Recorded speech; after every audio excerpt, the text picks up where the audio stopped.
غزل دی د ریاض تسنیم صاحب چې تورو تورو شپو غېږ کې نیولی یم، زه د کم نصیبه خلکو کلی یم.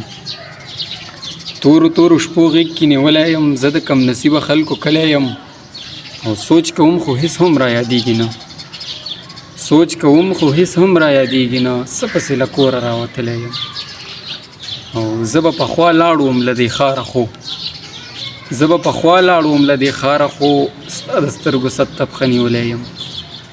او ته به یوه ورځ خالي درشل ساري، ته به یوه ورځ خالي درشل ساري، زه به زندګۍ چېرته وجلی یم. شور دی او په شور د خاموشۍ پلو، یا تسلیمه دا چېرته راغلی یم. ډېره مننه.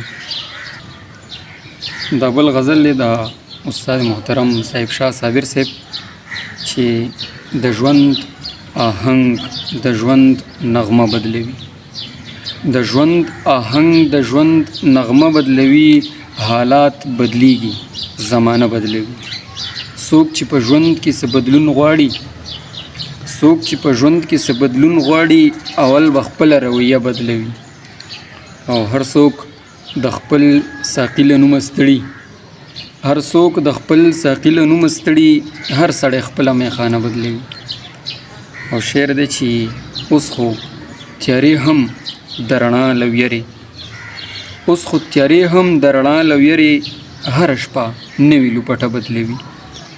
او په یوه منډه بدلیدونکې دنیا، په یوه منډه بدلیدونکې دنیا، د زندګۍ هره رشته بدلوي. او مونږ لا په ځمکه د شپې ځای نه مومو، مونږ لا په ځمکه د شپې ځای نه مومو، خلک سپوږمۍ ته ځي نشه بدلوي.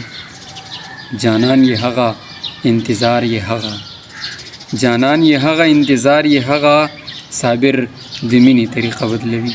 ډېره مننه. السلام علیکم. دا یو عاجزانه التجا چې دا ویډیو در سره لایک کړئ او د ملګرو سره یې هم شریکه کړئ. ډېره مننه.